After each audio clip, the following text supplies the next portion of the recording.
How's everyone doing? Today I have 8 awesome horror pickups right here. And if you've seen any of them, definitely let me know what you think of them. There's the Boo Bucket, and I'll talk about that first. And let me know which one of these is your favorite too. It could be the McBoo Bucket. I got this at McDonald's. The buckets are back. Kind of a throwback to those old school ones. They're smaller. They don't have a lid really. They do have these stickers in here. And they seem to be hard to find as far as like variations in your area. I went and they said they only had these ones and they'll be getting more next week. So they'll have supposedly a different one then. But yeah, all the ones in my area just had the ghost one, the McBoo. So there's the smiling face and the frowny face. So, and then you have, I guess, 3 technical faces on there. That one, and then that one, which is kind of like a weirder smiley. But yeah, I thought it was cool to see these again. Definitely has nostalgia factor from when I was a kid. Again, they are smaller and then no lid, but they're still cool. And it's exciting to see these out there. Let me know if you picked any of these up, if you were able to get the whole set. I know there's McPumpkin is the pumpkin one, and I think they call the witch-looking one like a McGoblin or something like that. But it definitely looks like a witch. But this is the one that I wanted the most, so I'm happy to get this one. I don't know. I'll probably check to see my local one, but I'm not going to go out of my way for the other ones. I like the pumpkin one. I don't really care too much about the witch one. That's my least favorite. But it was exciting to get these, and I saw a ton of people posting and stuff. So happy to get that one. And let's get into the movies. We've got the 4K for Evil Dead Remake. And I love the heck out of this one from Fede Alvarez. I love Don't Breathe. I haven't seen Don't Breathe 2 yet, but I do want to check that one out. This, to me, is one of the best horror remakes out there. Dirty, gritty, bloody, raw, nasty. I love the, addiction aspect to it. I think that really works well. And just over-the-top blood. One of the bloodiest movies out there. And this doesn't have a new transfer from what I've heard. So it's essentially like an upscale, but it does have the rated R original theatrical version and the unrated version, which I never had the unrated version before. So definitely happy to upgrade that aspect to it. But it's only on 1 disc. So both versions are on 1 disc right there. But I'm still, it's an upgrade over my previous Blu-ray. So I had to pick it up. And looking forward to seeing, it says new 4K restoration by Sony, but I heard it's not like an actual full new restoration. I'll have to look more into that, but because that's, it says right there in the background, it's not, but I heard it was kind of like an upscale. But I don't know, I'm assuming it's still going to be better than the previous release that I had, especially for the fact that this one has the unrated version, which I have never seen. So I'm really excited to check that out, and check out some of these special features as well. So for me, it was worth picking up for that regard. Next up is Bodies, Bodies, Bodies. I watched this recently. I feel like we've seen, at least I have, I've seen similar kind of, this is like a black comedy more so than horror or anything like that. But I've seen similar movies like that where it's really kind of paranoia and you don't know who to trust and people turning on each other, that whole kind of aspect. It's a group of 20-somethings that are in this family mansion during a hurricane. They have this hurricane party, and Pete Davidson really steals the show. He's playing Pete Davidson, and he's the best part of the movie. I actually got to meet him a while back at my local comedy club before he really got famous, before SNL. And I think he was on a show called Guy Code at the time, Guy Code, and there was a Girl Code. So there was like a bunch of those people there. But he was funny back then, and he was, nice to talk to as well. This also has Amanda Steinberg, who I think is a really talented actress. She's really kind of the lead here. Her and her girlfriend come to this party, and Amanda Steinberg's character had a lot of addiction issues, and she's kind of, hasn't seen a lot of these people in a while, and they're kind of surprised that she's there. And there's a lot of drama back and forth, and, relationship aspects there too. And Amanda Steinberg, she was in a movie called The Hate You Give, which is a really good movie dealing with like racial inequality and racial tensions and stuff like that. There's been a bunch of those ones out there. Blind Spotting is another really good one, but those two, The Hate You Give and Blind Spotting, are two of my recent favorites in that realm. But she's always really good, and so I really liked her in here too. But so she gets to the mansion with her new girlfriend, and they start playing this game called Bodies, Bodies, Bodies, where it's kind of like a whodunit murder mystery game, and then somebody ends up actually dead, and they're trying to figure out who the killer is and what happened, and they're turning on one another, and it's just they say it's a funny Gen Z meltdown. I feel like for me, you could see certain things in the twist kind of coming, especially since I've seen movies like this before. But I think it was well done, but it could have been a lot better. They kind of missed the mark on a lot of different opportunities there, and could have really, they played it safe in certain regards. I feel like they could have really gone a little bit more with it. Pete Davidson, again, to me, was the best part of the movie. There's some just funny lines from him in here. But yeah, again, I wanted more from this one overall. Missed the opportunity to really take it to a different, higher level than it was. Still decent, worth a one-time watch for sure. And the acting was kind of hit or miss, but it definitely felt true to, these kind of, younger Gen Z, and, their characters and how they are and how, self-obsessed they are and things like that. And I feel like I liked it, but I wanted so much more from it. But worth a one-time watch. Next up is one I could not recommend. I bought this off of Amazon. I think it was like $7. I had heard good things about it, and the cast: Annette Bening, Ada Quinn, Stephen Ray, and Robert Downey Jr. And there's a couple other recognizable people too. But man, this was a mess. And I heard after I looked this up afterwards, I was like, where are these positive reviews coming from? This is 1990. Is that 98 or 99? I can't see it looks like it's, I thought it was 99, but that looks like 98 on the back here. But yeah, so 98, 99, around that time period. 98 is what it says. But I remember, I thought it said 99 online. But anyways, I looked up online because I wanted to know more about, like, how is this getting such glowing reviews? And I heard that Robert Downey Jr., this is the first movie he got out, or that he took right as he got out of rehab, and then he went to rehab after the movie as well. And he plays a kid who's abused, and then he becomes a serial killer. So it's a very dark role, but you don't see him until like maybe the last like 20 minutes of the movie. You see like he's through these visions from Annette Bening. She has these dreams that are linked to him, and they're premonitions actually. But he's a serial killer that kidnaps little girls. And then there's a whole time. They don't really ever explain why they have this connection. She ends up, going crazy because her little girl is taken and murdered by him. And she ends up in a mental institution. Turns out to be the same mental institution where he was at, decades earlier. And it's just, it feels rushed. It feels so messy. And again, they didn't really ever explain why they have that connection. I wanted a little bit more from that, and it was just, the acting from Annette Bening was terrible. She's hysterical from the beginning to the end, and it's just too over the top. It just, with this cast, you'd think it would be really worth checking out. And it's directed by Neil Jordan, who's an amazing director. Directed Mona Lisa, which is recently got a Criterion Collection release, which I need to pick. I need to pick that one up. I really like that movie. Company of Wolves, which I know a lot of people love, kind of a fantasy werewolf movie. I don't remember liking that movie.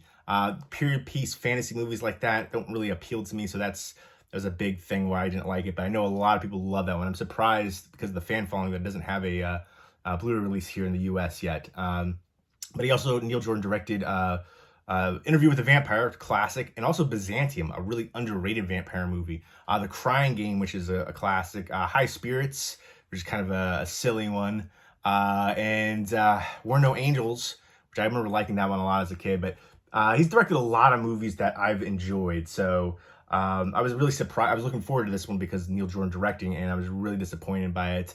And the script just felt messy. And, I complained about the acting, especially from Annette Bening. Maybe she was just doing the best she could with what she had to work with.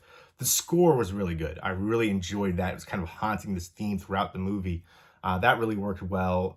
Some of the supporting cast did a really good job.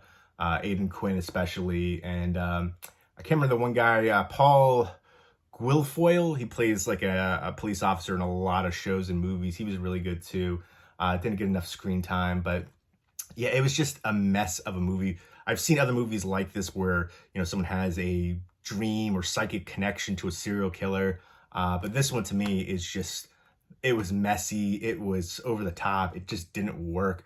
There's a scene where she's going crazy and like throwing all these apples into the sink. It felt silly. And that's a big theme here, the apples. And you can read into that for, various different things. But yeah, it doesn't work. And I could not recommend this one. And I was super disappointed because on paper, it seems like this could be great.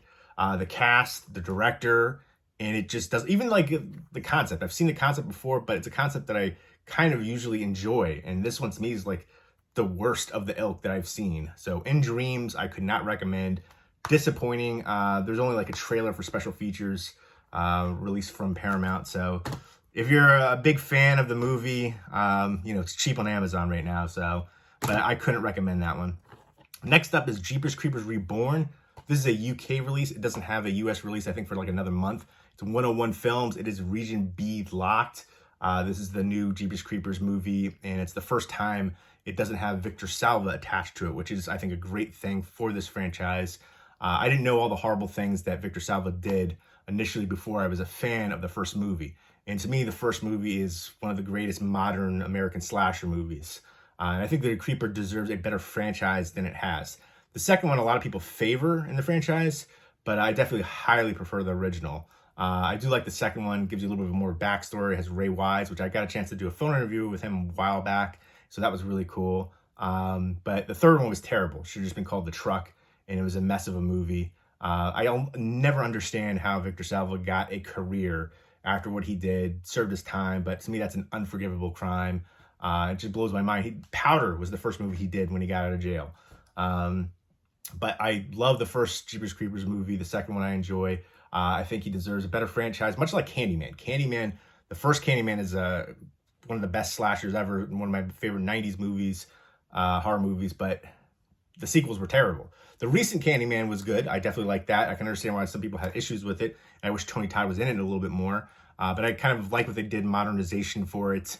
And there's always, social political aspects. It was in the first one too, so I feel like that still worked. But the second Candyman movie and then the third one, Day of the Dead with Don D'Errico, were terrible. So I feel like both of those franchises deserve better. I feel like they're icons, the Creeper and Candyman. But I'm looking forward to checking this one out. It's about a boyfriend and girlfriend that go to Horror Hound Festival, and then the character of Lainey begins to have unexplained premonitions dealing with the Creeper. So the Creeper is back, and it looks like to be a different look to the Creeper as well. So I don't know if it's the same character or the same actor, rather, who's played him in the past. It looks like maybe it's a different actor. Maybe there are different makeup effects. I'm not sure. But I really like the actor who was the Creeper. I thought he did a great job in the ones that I've seen him in. So there we go. Jeepers Creepers Reborn. I know there was going to be Jeepers Creepers Cathedral, which never happened. I've heard terrible things about this one. I'm hoping it won't be as bad as everybody's saying. I like the character, and I'm hoping for the best.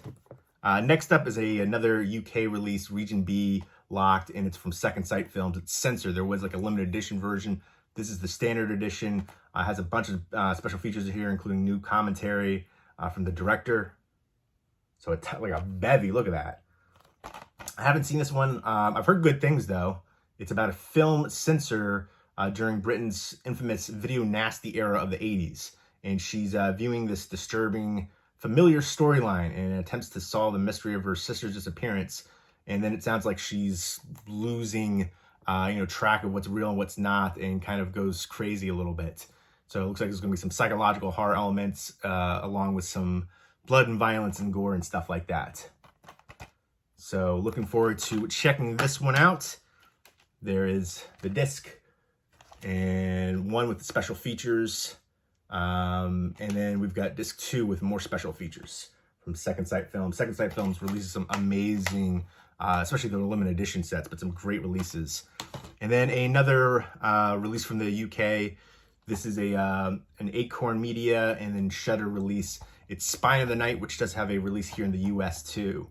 I haven't seen this one. This one is region free, but it's a violent fantasy horror animated movie, kind of like in the vein of Fire and Ice and Heavy Metal. I've heard great things about it. There's this young man who steals forbidden knowledge from a sacred plant, and then people are trying to take this power from him. They're trying to stand against them. And there's a daring tomb robber, star-crossed lovers, maniacal necromancer, winged assassins, and an undying guardian. So it looks like it's going to be a battle between different, magical ages and cultures and stuff like that.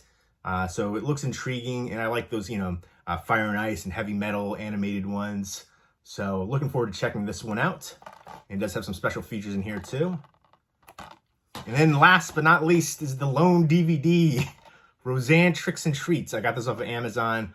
I want to say it was like $9 or $10. I remember liking Roseanne a lot as a kid, and especially some of their Halloween episodes. The Halloween episodes got worse as they went along, especially like the last one. Just didn't it feel like the Halloween aspect was just like tacked on. But I love the first few ones, and it was great. I watched all of them already. You get episode list is Boo, Trick or Treat, Trick Me Up, Trick Me Down, Halloween 4, Halloween 5, Skeleton in the Closet, Halloween the Final Chapter, and Satan Darling. So yeah, I love the first few, and then it kind of devolved a little bit after that. But great to see these ones. A lot of nostalgia for me, and I feel like it's kind of a shame that you've got the new Connor show, which is doing so well. And when it first came back, the Roseanne show, it did well, and then unfortunately she got caught up in some things she said on Twitter, and you got to be smart about that kind of stuff. So I think that was unfortunate, but great to see these characters here, and I grew up on this show, so definitely happy to add this one to the collection. And I think one of my favorite TV Halloween episodes was My So-Called Life. Let me know what your favorite TV Halloween episode is for anything like that, but definitely happy to have this in the collection and revisit it now. I recently watched Great Pumpkin Charlie Brown last night, in fact, so it was great to relive that one too. Some classics, but there we go. Those are the 8 pickups. I've got McBoo right here, and then all the Blu-rays and DVDs. Well, lone DVD, but there you go. Let me know if you've seen any of these and what you think of them, and which one is your favorite from these. Maybe your favorite is the McBoo, McDonald's Halloween buckets. Let me know if you're going to pick up these if you haven't already, or if you have, are you going to get all of them? Are you going to look for all of them, or are you just happy with the one that you got? Let me know, did your area get more than this, one particular kind? I'm still hoping to get the rest, but I'm not going to go out of my way. Again, I want to get the pumpkin one next, McPumpkin. But there we go. That's everything, and look forward to more videos coming up soon. Especially, I want to do more of these horror Blu-ray shelf videos. I haven't had a chance to do them yet. I'm alphabetizing them, so they're not going to be random anymore. They're going to be, shelf 1 through whatever. So finally alphabetizing the horror Blu-ray collection. So look forward to that coming up soon too. And hope everybody's doing well. Take care.